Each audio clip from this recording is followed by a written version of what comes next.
If leaking is cool, Robert Mueller is certainly the Miles Davis of the Department of Justice. I'm joined again by my friend and champion of justice, Larry Klayman. Larry, how are you? Good to see you, Jason.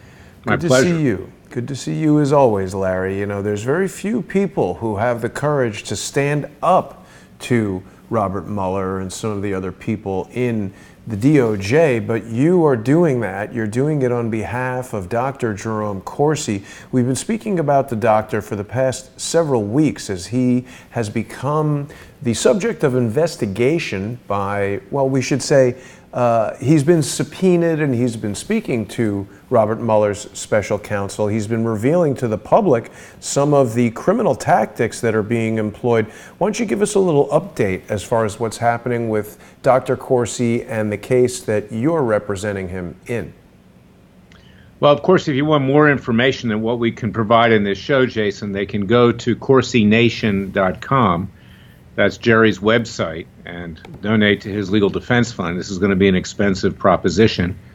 And you can go to LarryKlayman.com and take a look at it there. As well, I have a case for Freedom Watch. That's the Freedom of Information Act lawsuit, which is not directly related to Dr. Corsi, but it does deal with the leaks that we're going to talk about, and people can donate to freedomwatchusa.org because we do need the help as well. But the status of the case is such that 2 weeks ago, we filed a criminal complaint before Acting Attorney General Matthew Whitaker, before the Criminal Division of the Justice Department, before the Inspector General, before the Office of Professional Responsibility, the U.S. Attorney for the District of Columbia, and the Bar Disciplinary Council for the District of Columbia. They regulate misconduct by lawyers.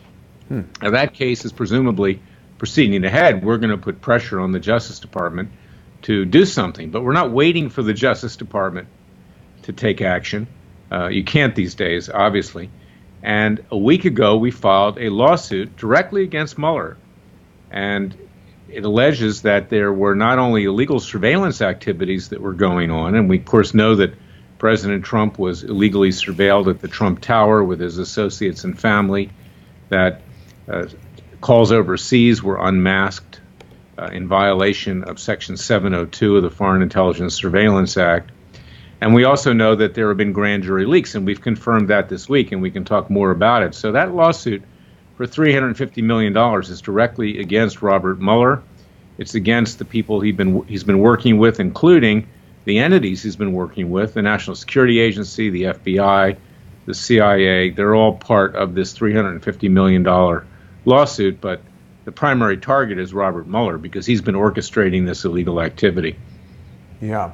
Well, you know, Larry, this is a critically important lawsuit because it's not actually just against Robert Mueller personally. This is a lawsuit that you guys are filing to shine a light on this criminal spying that's been going on for a long time. We've spoken to Bill Binney about this, about how the NSA uses personal information, gathers all the personal information, electronic communications from everyone in the United States of America. And this has been going on in full force since the days after 9/11.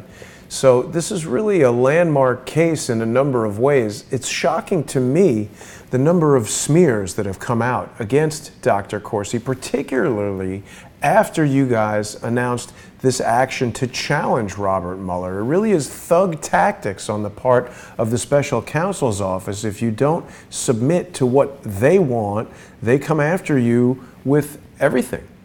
Well, that's right. I mean, they've subpoenaed other witnesses that they brought before the grand jury to ask them about Dr. Corsi. They went with his stepson and harassed his stepson most recently, FBI agents sent by Robert Mueller.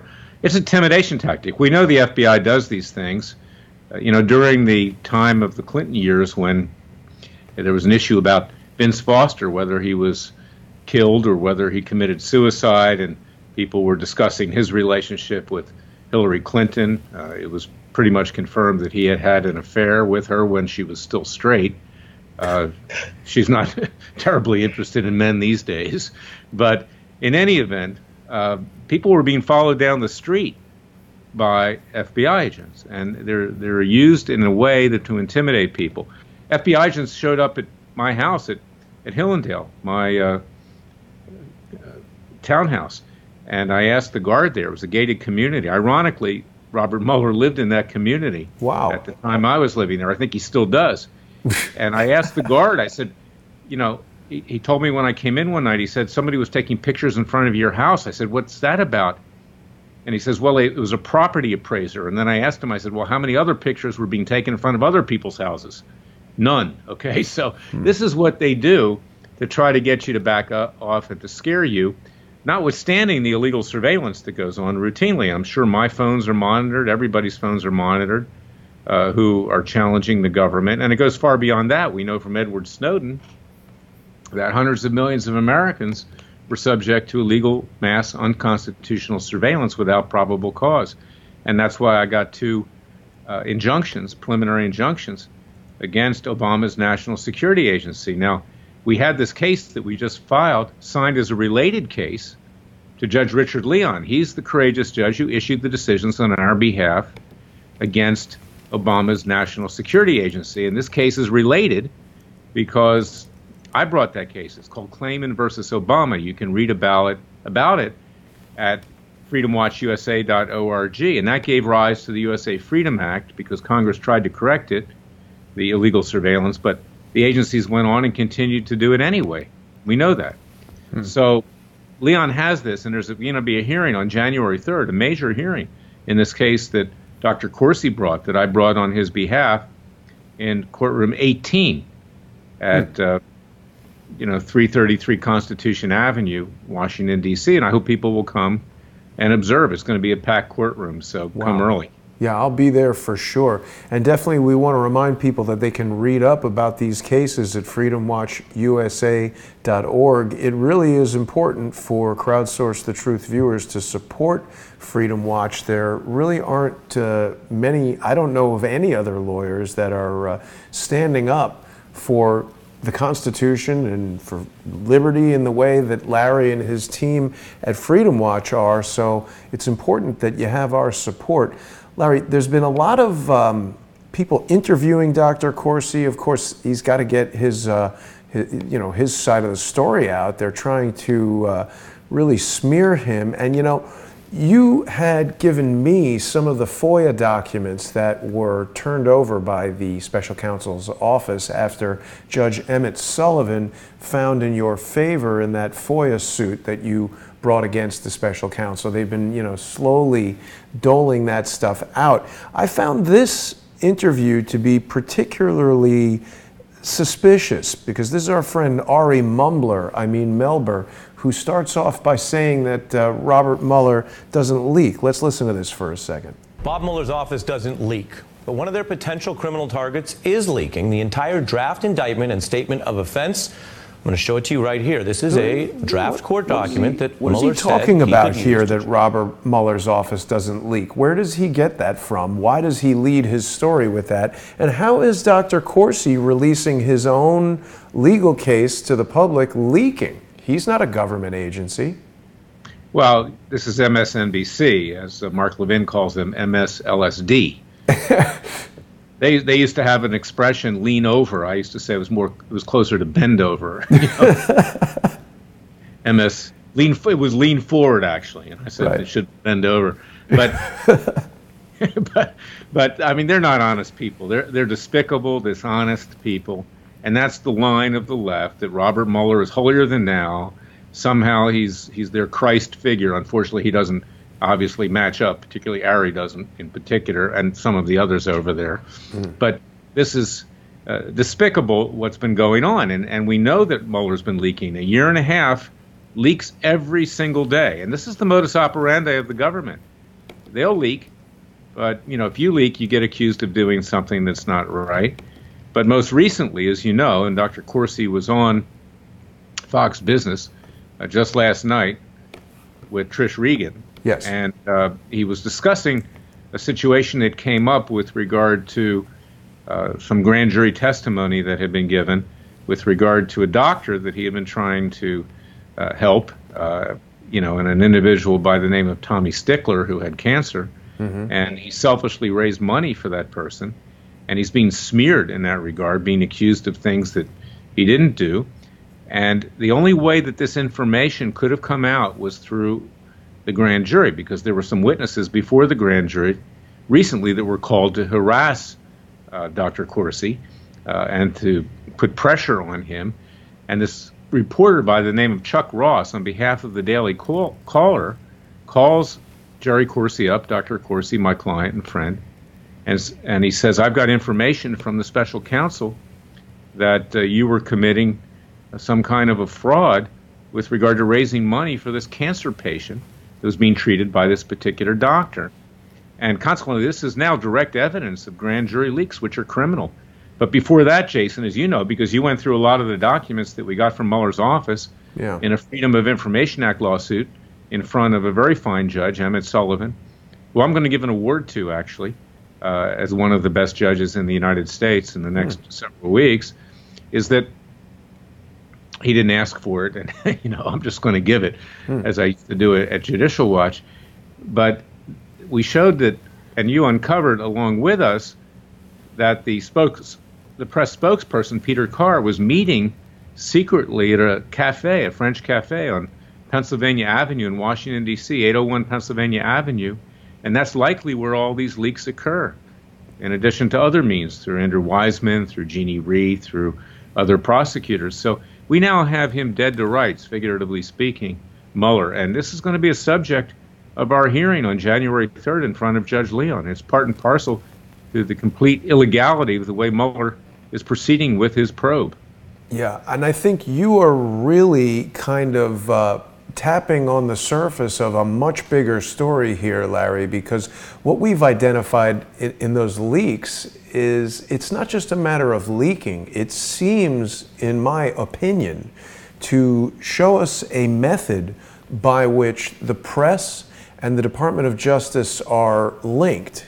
Some of the leaks that we saw, and I'm sorry to digress from the Dr. Corsi matter for a moment, but we saw Shane Harris contacting Peter Carr. Shane, of course, was with the Wall Street Journal at the time, and he's informing Peter Carr of this information having to do with Peter Smith. Now, I've been following this Peter Smith story for over a year because Peter was in direct contact with Charles Ortel, and it seemed very clearly to me that Shane Harris of the Wall Street Journal was planting a story with the special counsel's office. So it's not just leaking, it seems to be this manipulation of the truth that goes both ways. Back to this Daily Caller item for just a moment, I find it very curious that it brings up this bullet point here where it says that Dr. Corsi raised $25,000 for an Alaskan man who claimed he needed surgery from an Israeli doctor. There's been an ongoing campaign in social media to link Dr. Corsi to Israel, to claim that he is Mossad or paying me to be linked to Israel, all kinds of ridiculous things. I think Dr. Corsi did a very good job of rebutting this ridiculousness. He met with the kid who needed the surgery. He's seen photographs of this person in the hospital receiving treatment, etc. So, I mean, again, it's I don't believe, from what I know about Dr. Corsi, that he would knowingly be engaged in fraud. Whereas on the in the case of Robert Mueller, well, we know he spent 13 years covering up facts and details related to 9/11.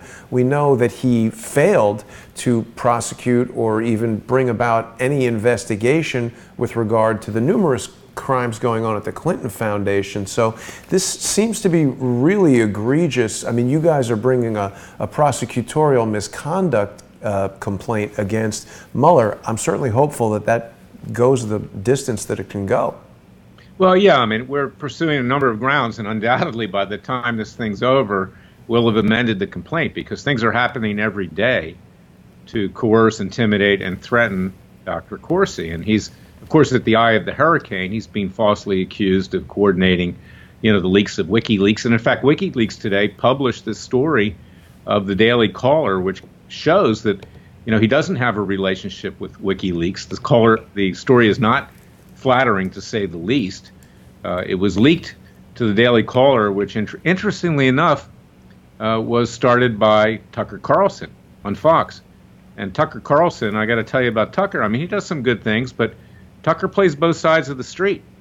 And I remember when I was a young guy at Judicial Watch, he was writing a hit piece against me for Time magazine.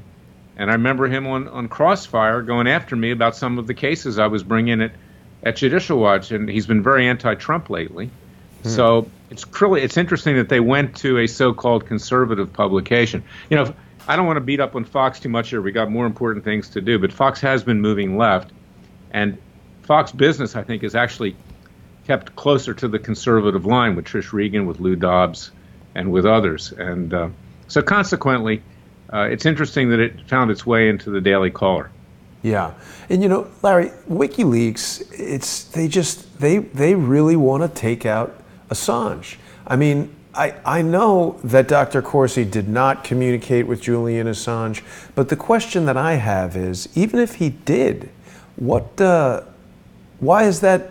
I mean, what's the big deal? He's a journalist reporting information. They're not, in my estimation, focusing in on the actual crimes, which are the things that Hillary Clinton and John Podesta were talking about in their emails. They're trying to kill the messenger, in this case, Julian Assange, and they're going after anyone who they can try to tie to Assange.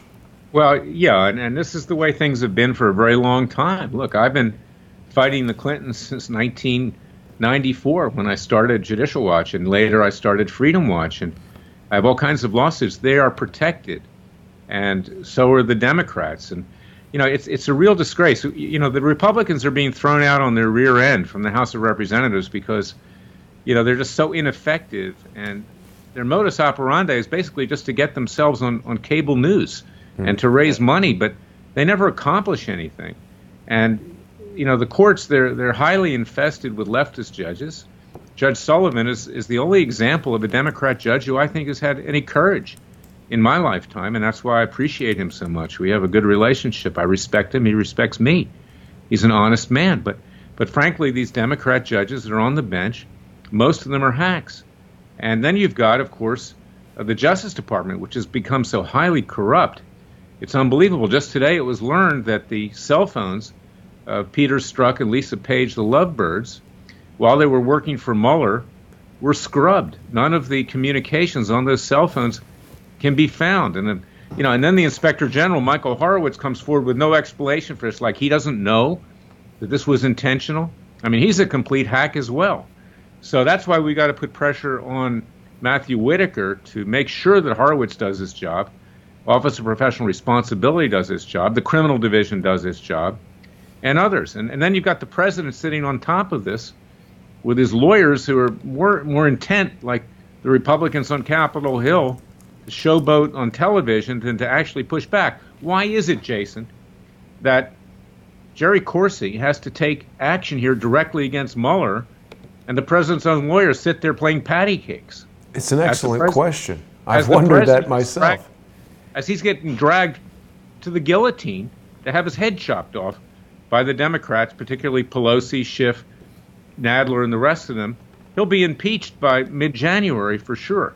Yeah. And, you know, then we get into a situation where we get into a constitutional crisis. Country's not functioning. It's a very serious situation. But where are the president's lawyers? What are they doing? Yeah. So you brought up Matthew Whitaker, and he's also been coming under fire lately. What about this guy, William P. Barr? Why is Donald Trump nominating an H.W. Bush guy to be the new Attorney General, and what do we think about him?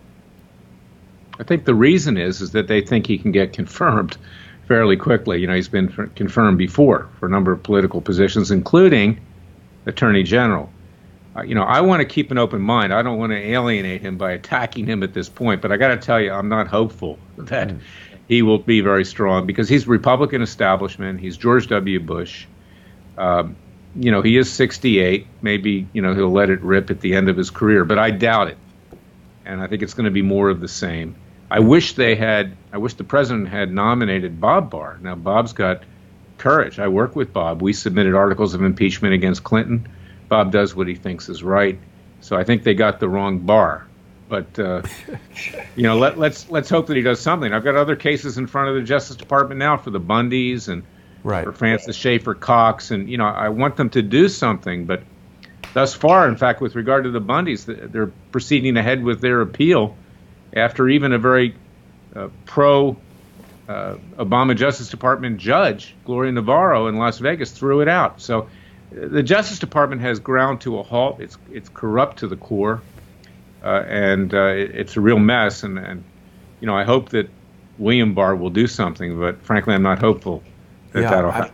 I mean, I would tell you, Larry, in my estimation, it's worse than grinding to a halt. It's become a criminal organization, and I'm serious when I say that, because just getting back to Robert Mueller and his tactics, particularly with regard to the interaction between the mainstream press and people in the Department of Justice, specifically Robert Mueller's special counsel office. Robert Mueller is not some guy who they plucked off the street and stuck into this position. He's a swamp monster who's been around for a long, long time. And of course, everybody remembers it wasn't all that long ago. It was just 2 or 3 weeks ago that this story in The Guardian came out saying that Paul Manafort held secret talks with Julian Assange and the Ecuadorian embassy. This was such a ridiculous story on its face. Obviously, at this point, Manafort has come forward and said that his passport indicates that he was not in England when they said that he was.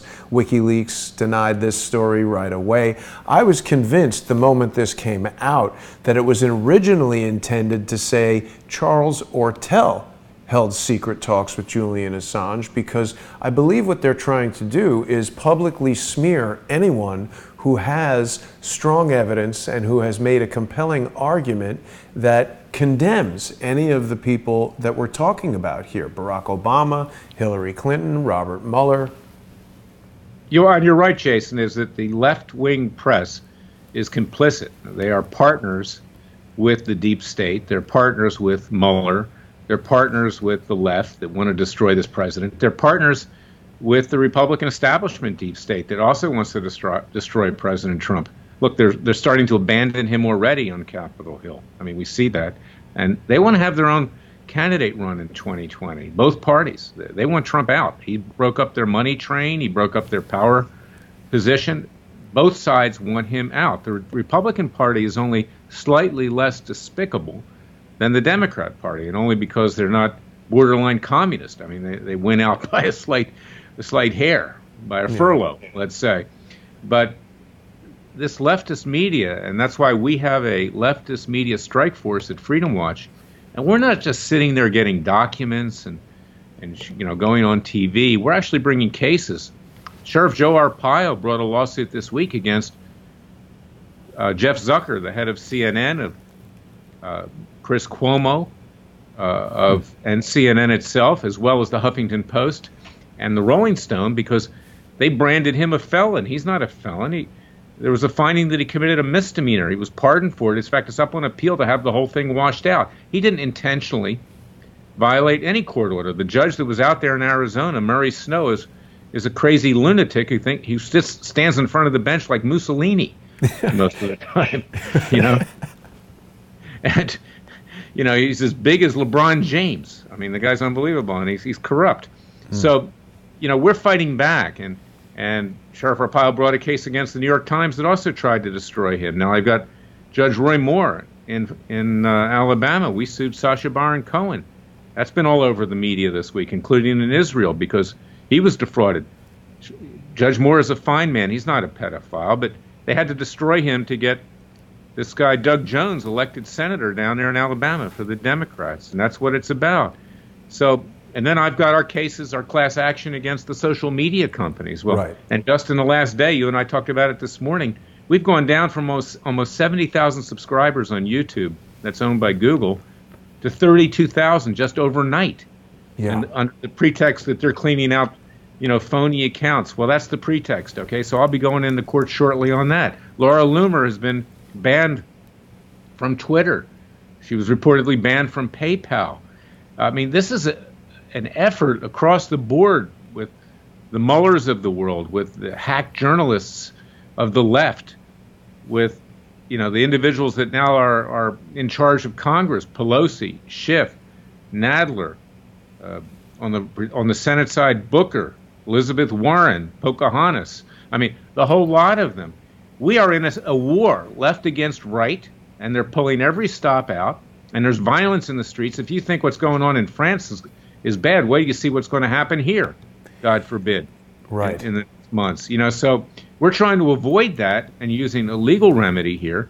And Dr. Corsi's at the forefront. He's the only guy who's really taking it on. And I'm representing him, and I'm proud to do that. But where's the president? Wake up, I said it before. It's a little bit like the movie Moonstruck when Cher hits, Nicolas Cage and says, snap out of it. Right. The president better start snapping out of it because you know what? He's going to the guillotine.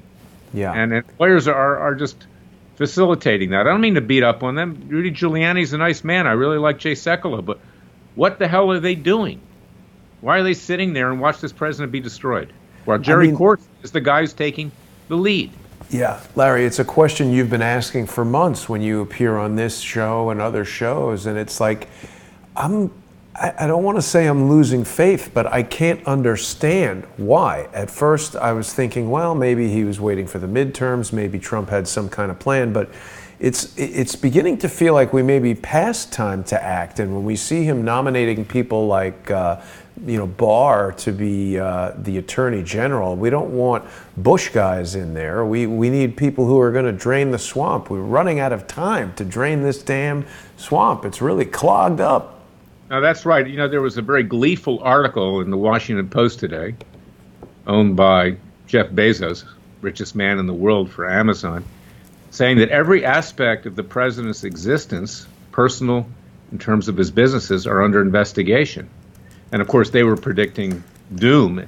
And the way things look today, I mean, who's to say they're wrong? But I mean, they're very happy about that because the Washington Post has become the biggest piece of trash of any major newspaper. It's even worse than the New York Times. It's a complete disgrace. But they're right. Every aspect of the president is under investigation. And there's threats against his son, Donald Jr., against Jared Kushner. His daughter's being trashed by Jimmy Kimmel, sexual jokes and things like that. It's totally out of control. And it's disgusting. It's despicable. And in terms of Mueller, it's criminal. Yeah. Well, okay, so let's talk about this for a minute because that's an interesting point. And it seems to me that the overarching theme here is that if they can control the narrative, they can control reality. They publish things in newspapers, they put them out on television, they put it out in social media, and if they keep beating the drum enough, it would seem that those things sort of become true to some people at least. Last week we had Mark Meadows chaired a hearing where whistleblowers came to share information about the Clinton Foundation. Now, a lot of people, including some members of Congress like Ms. Norton, were disappointed that these whistleblowers weren't necessarily whistleblowers in the traditional sense. These weren't guys who were working for the Clinton Foundation coming forward with heretofore unknown or unseen information. But of course, Larry Doyle and Mr. Moynihan there were testifying. They're financial investigators who are hired by law firms and corporations to look into these things. And what I took from that hearing is that these guys plan to submit their findings to the IRS, and under the whistleblower program, the IRS actually provides financial rewards to people that bring tax cheats to their attention. Now, that does make them whistleblowers, right? Well, it does. But, here's the thing about this, Jason. And, it's good they had a hearing. It's entertaining, great. Okay. We've known about the Clinton Foundation for decades. I mean, we've known about it. I brought a RICO case, racketeering case, in the Southern District of Florida. It was assigned to a Clinton appointee, Judge Middlebrooks. Okay, another great one, okay, on the bench, so to speak, okay? And who was the lawyer representing the Clinton Foundation? Jeannie Rhee, the same lawyer that is participating with Aaron Zelinsky and others, and Robert Mueller, working with Robert Mueller to threaten Corsi with prosecution if he doesn't lie. Okay, so we've known all about this. Peter Schweizer's written 2 books about it. Okay, you know, I uncovered stuff. My former group uncovered stuff, but you know, it's all been out there, but yet nothing happens. So don't expect the government to do anything. And see, this is what's different between, I've said it before, Freedom Watch today and Judicial Watch when I ran it, is that Tom Fitton will go into me and say, oh, I got all these great documents, this is what we have uncovered. You know, gee, I hope that the Justice Department's going to do something. You know what? You know, hope's eternal. Okay, but you got to do something. And we're bringing lawsuits, actual lawsuits, not just getting documents. So this is why we need to be supported at Freedom Watch. And this is why you need to support Dr. Corsi. Go to CorsiNation.com. Because documents aren't going to do it. Books aren't going to do it. Hearings are not going to do it. We have to frontally challenge them legally in the courts. And we've got 2 good judges. We've got Judge Richard Leon and we've got Judge Sullivan. And that's quite rare to find judges like this. And we've got a shot. And we've got to try to do it peacefully and legally before all hell breaks loose in this country. Because once the president's impeached, God forbid, I pray it does not happen. But, you know, left may start it, but the right may finish it in the streets. So, Larry, just to clarify for us from a legal standpoint, Donald Trump being impeached, I mean, it's basically inevitable. Once the Democrats take over the House, they'll bring that impeachment. That's just the act of accusing him of basically, it's an indictment, right? It's an accusation. They can impeach him for virtually anything, right? Yeah, I mean, I've said before they could impeach him for making love to a horse. That's what they could do. So when you say that you fear him being impeached, I mean, there's a big difference between him being impeached and being found guilty of anything. Obviously, we've got these hack attorneys like Jeannie Rhee, who she's got a pretty substantial conflict of interest based on what you're telling us here, that she's intimidating Corsi and, you know, she's been involved in protecting the Clintons for years.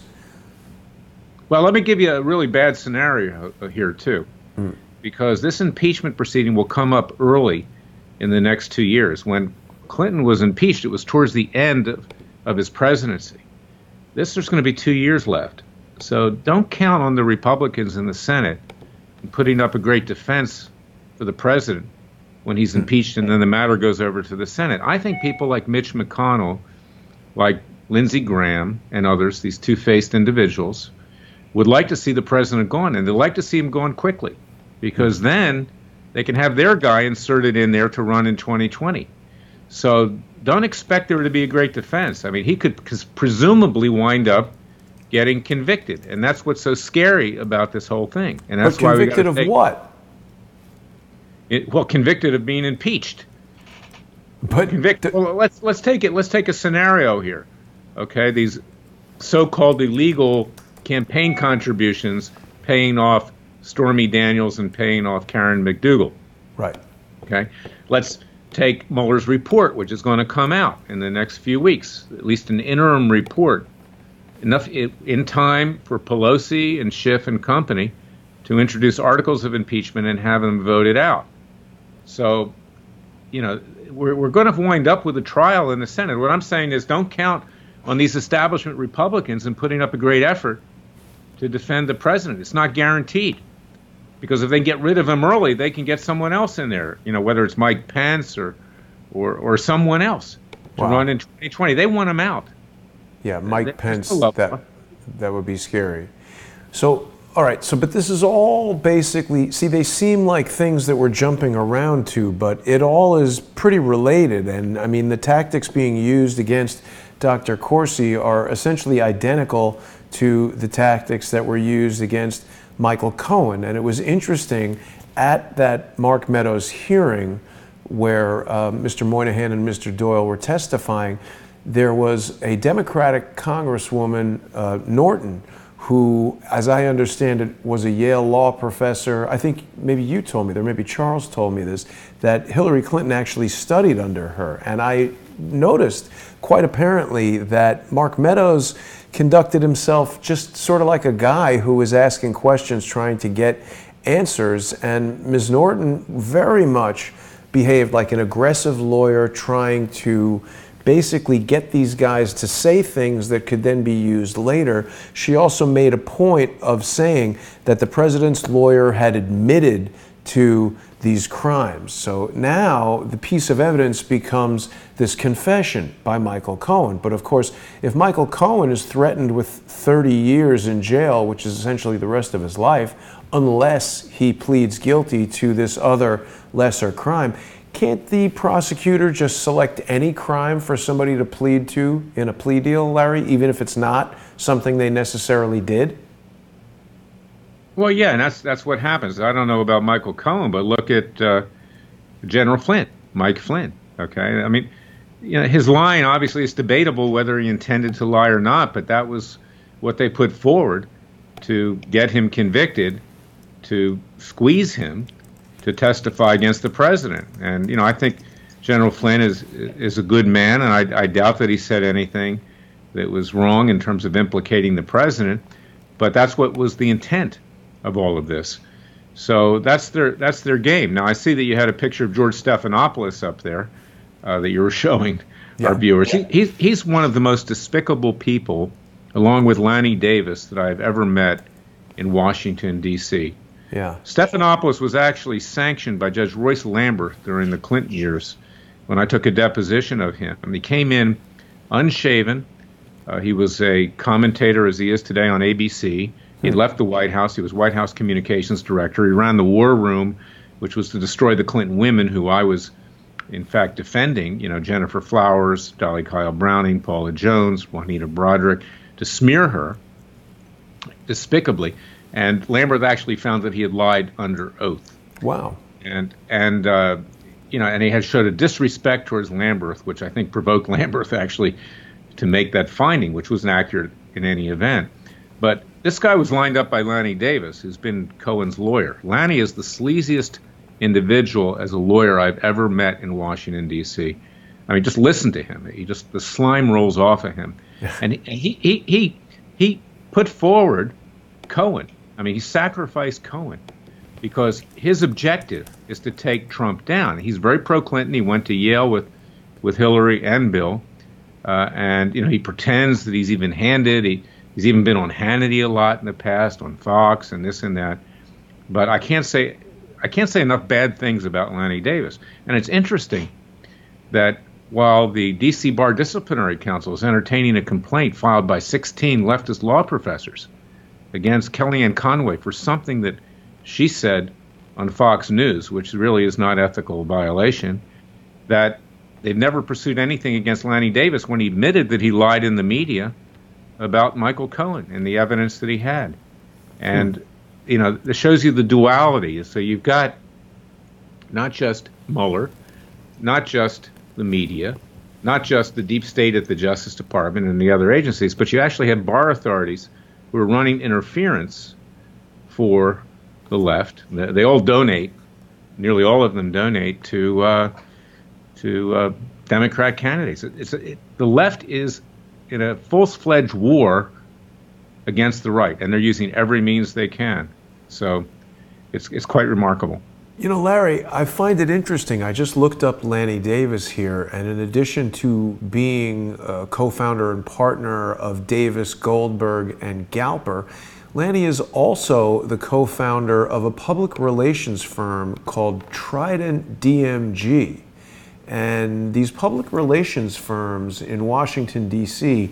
are somewhat questionable in my mind because that's a very broad description. Public relations can involve a lot of different activities. I've noticed people that I've known in New York City who are involved in public relations. They're hosting parties for new product launches, etc. In Los Angeles, people that I've known that are involved in public relations are doing film premieres and things like that. And in Washington, D.C., it seems like a lot of these public relations firms sort of straddle the line with political opposition research.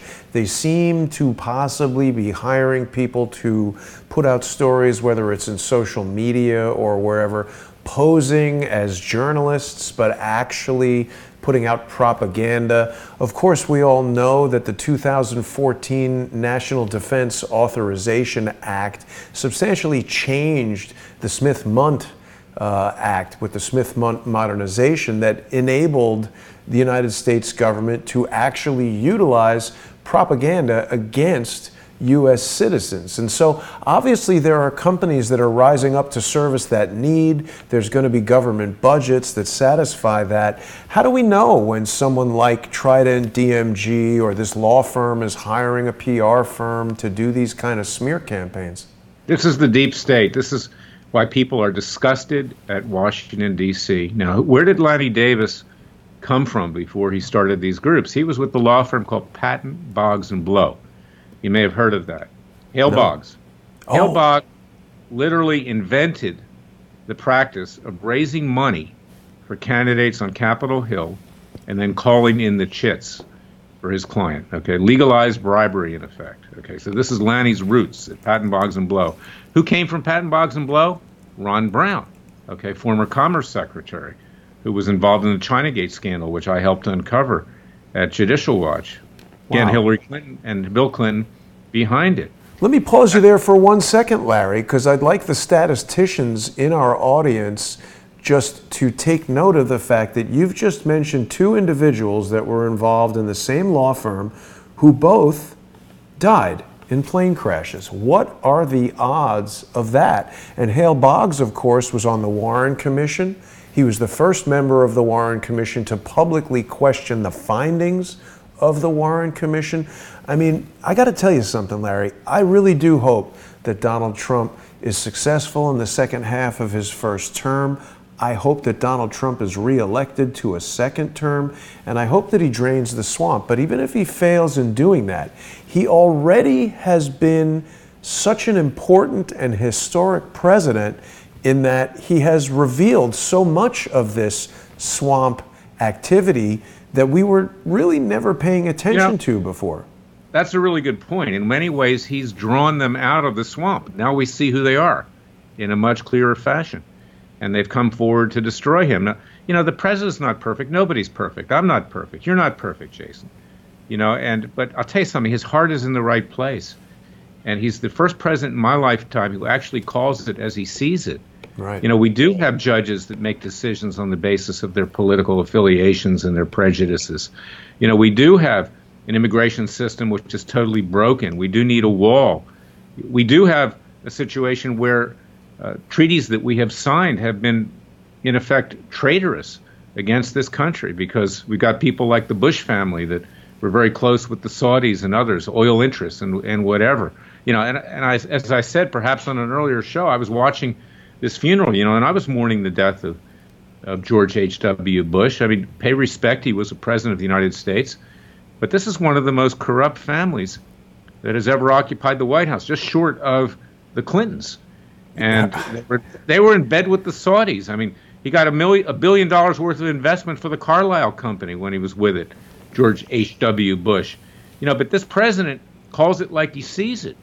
And we haven't seen that before in American history. No, we haven't. I'm certainly hopeful that the speculation that's going around the internet about these notes that went out to everybody at the funeral, I hope that that's something of significance. I'm just looking at the Trident DMG website right now, and I think people can have a field day with this imagery here. The obelisk of the Washington Monument as photographed from inside the Lincoln Memorial. Another obelisk in the middle of London in the Tower of Big Ben. The next image they're going to bring up is the obelisk at the former location of the Twin Towers of the World Trade Center. Sorry, I don't have any commentary on the Golden Gate Bridge, but I'm not so sure what's going on with this Trident DMG, and I don't think I trust too many of these PR firms that are super hooked up with the swampy law firms there in D.C. But just to bring it back to Michael Flynn for a second, Larry, because you brought him up, and of course there's a sentencing hearing happening in Judge Emmett Sullivan's court next week for Michael Flynn. Can you comment at all for us, Larry, on the seemingly strange pivot from this Russia collusion and all this attention on Michael Flynn being, according to Mueller and the people that like Mueller, the worst guy ever, they seem to have totally turned away from that, recommending no jail time for Michael Flynn, and now suddenly paying porn stars and Playboy models is the worst crime somebody could be involved in.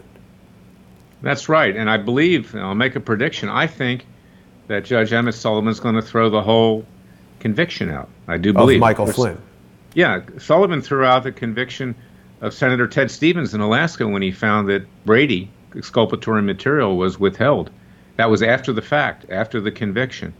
So it'll be interesting to see, and I hope that they don't do it, but if that conviction's thrown out for the alleged false statement under 18 U.S.C. 1001 that Flynn was alleged to have made, will Mueller go back and indict him for other things? And that'll be very interesting to watch. And I hope they don't do it, because General's a good man, and he doesn't deserve what happened to him. So now this whole issue has just come up where Emmett Sullivan has demanded these 302s. The 302 documents that we've seen in the public were heavily redacted. There's been talk about Emmett Sullivan seeing these 302s in camera, which you've told me, as opposed to my previous career where that annoys the visual effects department when we're doing stuff in camera. That means the judge is looking at it in private. The public can't see it, but the judge gets to see it. Do we know if Judge Sullivan has seen these unredacted 302s, or we don't know yet? I'm sure he has. And I've asked for him to look at redactions that were made in our Freedom of Information Act case with regard to the Mueller leaks.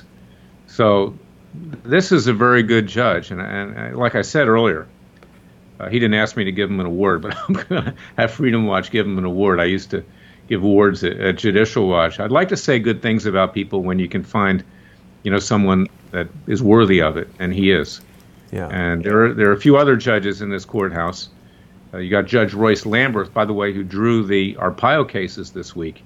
He's an extremely fine judge. He made a lot of good rulings during the Clinton years, and he recently made a ruling with regard to discovery, with regard to another matter, which is important. You've got Judge Leon, but they are very few and far between. We've got this judge now in Texas who invalidated Obamacare today. Right.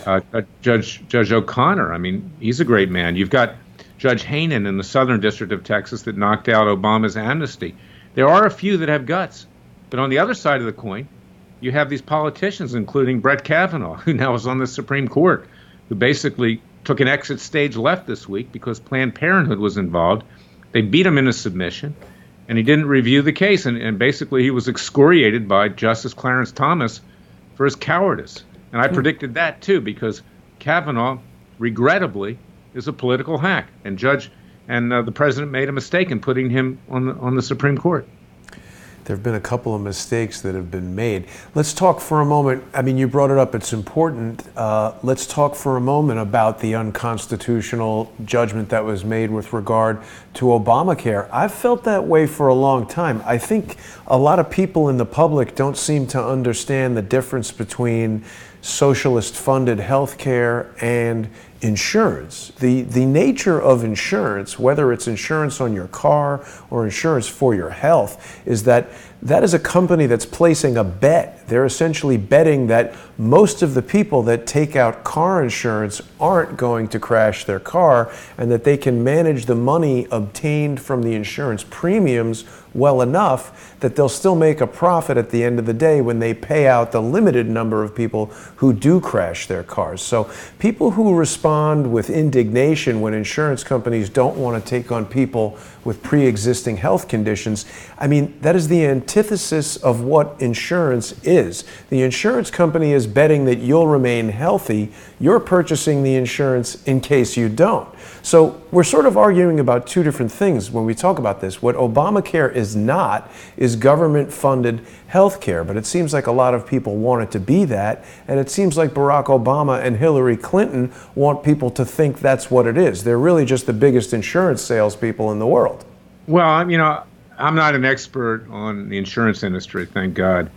But to me, it would have made more sense if we took care of poor people and people with pre-existing conditions and left the rest of us alone and let us have our insurance policies, rather than messing up the entire system. And that's what they did. They just completely screwed it up. And, of course, it was John Roberts who voted with Kavanaugh this week, by the way, not surprising, to not take up the Planned Parenthood case. So you don't count on the Supreme Court having a solid 5-4 conservative majority. It does not have that. It's only Alito, it's only Thomas, and it's only Gorsuch who are the true conservatives. You only have 3 real conservatives on the Supreme Court. And we'll see what happens when this case of O'Connor, he's in the Northern District of Texas, goes up to the Supreme Court. Don't hold your breath that decision is going to be affirmed. Right. Well, we're running out of time here, Larry, so let me bring it back to Dr. Corsi for a moment, because obviously that's the point where you're most engaged in your basically tete-a-tete with Robert Mueller, and this seems to be the crack in the door that's going to allow you to get in there with a legitimate legal defense. And all these other matters are directly related, because it seems like Mueller is just trying to intimidate, threaten, and harass anyone at all who is related at all to President Donald Trump in what is just an insane effort to take the president out. What's the next step that we can expect in this case against Mueller on behalf of Dr. Corsi?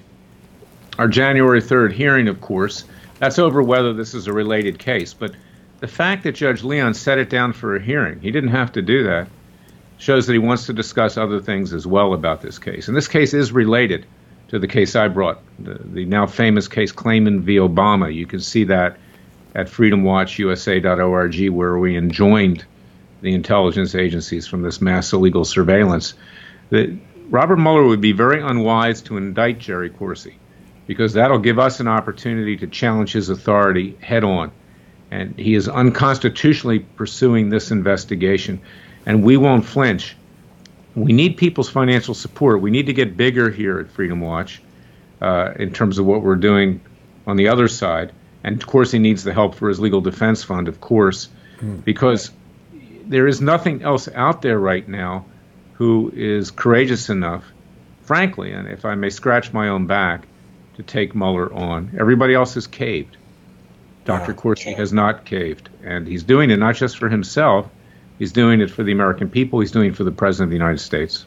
Absolutely. I don't think we can overstate the courage, the bravery, the sacrifice that Dr. Corsi is making. I mean, he is standing up to the full force of the government. Robert Mueller is a thug who basically, utilizes the power, as we've heard from Bill Binney, utilizes information from the NSA. Now, so you've said you've enjoined the NSA. Doesn't that mean they are under court order to stop doing it? What does that mean, that you've enjoined them? They were. Here's what happened, is that we got a preliminary injunction, said they had to cease and desist. Judge Leon said, I'll stay it until it goes up on appeal. In the interim, this was back in 2014, in the interim, this provoked Congress to enact the USA Freedom Act, which was supposed to eliminate this illegal mass surveillance. But we know that that never happened, okay? A lot of reports, we know the unmaskings on President Trump and his colleagues, wiretaps on the Trump Tower, other examples. There have been actually Inspector General reports at the NSA and the FBI that shows that this illegal surveillance continued. So I brought new lawsuits. Those are pending. There's another hearing on January 9th before the D.C. Circuit, the appellate court, and you're invited to attend that too as well, Jason, and others, which is dealing with this whole issue that it never stopped, and we want injunctions again. Let me just also divert a little bit here, is that I had Dr. Corsi on my radio show this week, in addition to listening to Crowdsource The Truth on Pantheon and YouTube, etc. Go to freedomwatchusa.org, listen to this radio show, Special Prosecutor with Larry Klayman, because I get into Dr. Corsi's history. He's a very distinguished man. He's a good man.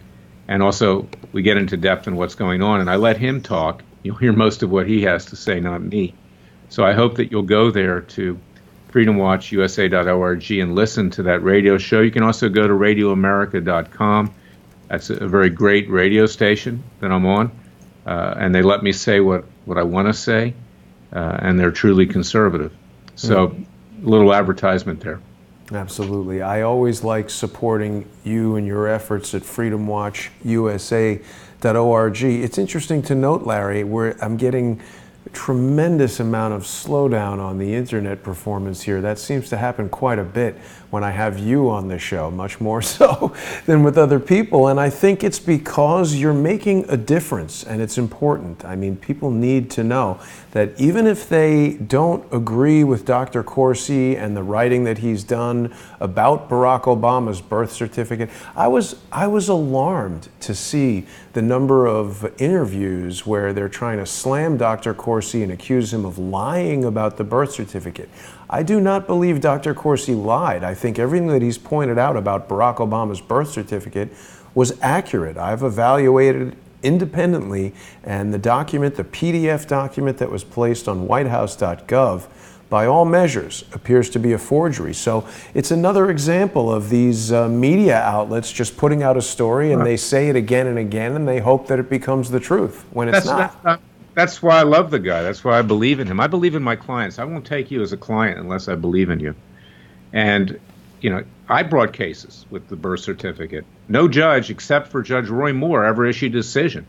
They just dismissed those cases, no discussion, okay? Because if you raise that issue, somehow you were a racist against African Americans. And by the way, that birth certificate of Obama, 1961, lists his race as African American. That term was not used in 1961. That was coined by Jesse Jackson in the 1970s. At that time in our history, people that were of African American descent wanted to be called black.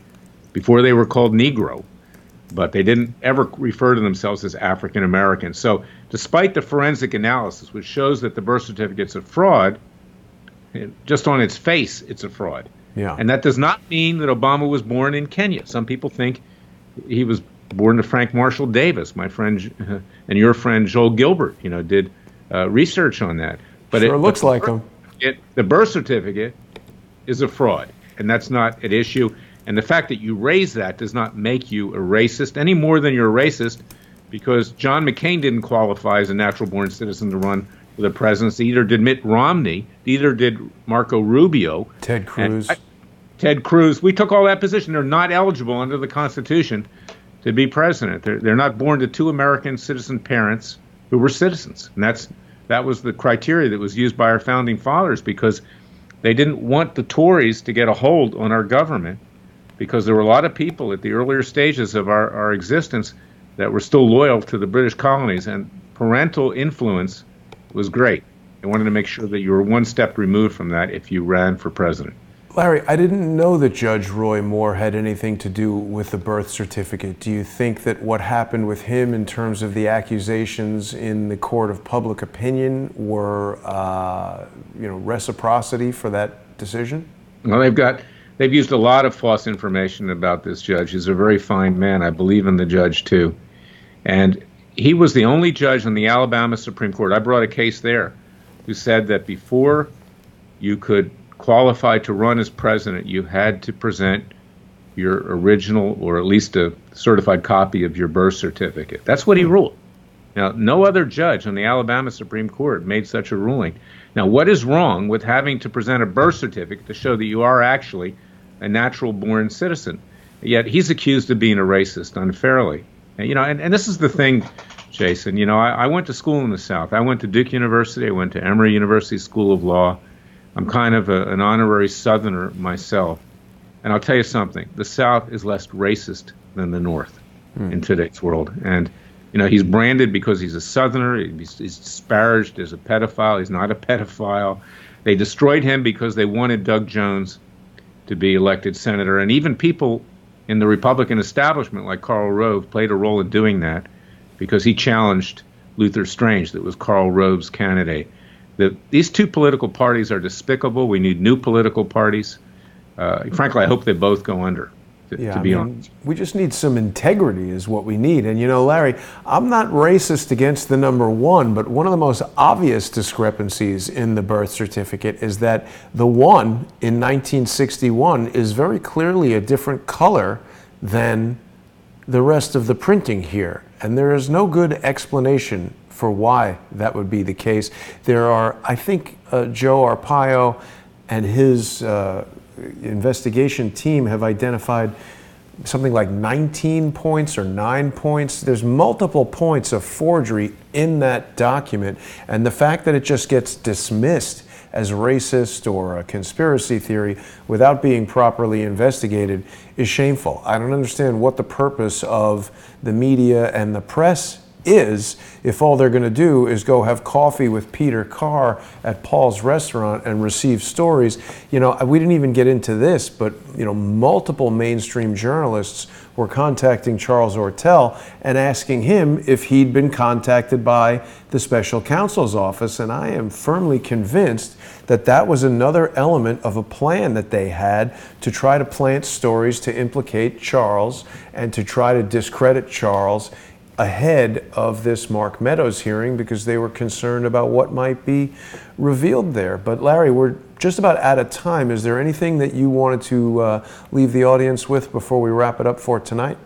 Well, if I may say again, is that this is going to be a long fight. It's expensive. Go to CoursyNation.com and contribute to that legal defense fund. It pays the legal fees. And then contribute to Freedom Watch, because we've got these cases out there, not for Dr. Coursey, but for the public interest, that we are your private justice department. We do more than just get documents. We actually bring hard-hitting lawsuits, and we've got grand juries on the horizon that'll begin in January in Ventura County, California. So I hope people support us and they recognize that, you know, we're doing more than just going on cable television. We're actually, you know, trying to bring about justice here. Yeah, I mean, Larry, I think you might be our last hope here to get justice. So I certainly wish you the best of luck in these ongoing cases. I want to thank you for joining me tonight for this special Saturday night episode. I want to thank everybody for watching. I want to remind people that Crowdsource the Truth is viewer supported. So please go to patreon.com/crowdsource the truth. A lot of people have been contacting me. They're very unhappy that Patreon has been purging people like Sargon of Assad or Akkad, whatever. I'm sorry, I don't know that guy's YouTube handle properly. Benjamin, British blogger. Also, Milo has been kicked off of Patreon. I totally disagree with Patreon taking a political stance. I will attempt to speak to them about that, but it is still a way that people can sponsor the show. You can also go to paypal.me/crowdsource the truth. We're working on a transition to Subscribestar, but Subscribestar today, Larry, has just announced that PayPal has dropped support of Subscribestar. So it's interesting to see how these attacks are coming from every angle. Well, and I urge people to support you, Jason. You're not just my good friend, but I admire you too, because you're not afraid. And we need people like you who are unafraid and will tell the truth. Crowdsource the truth. The name is quite fitting. Thank you, Larry. And thanks everybody for watching. I'll see you tomorrow at 3 p.m. for Sunday with Charles.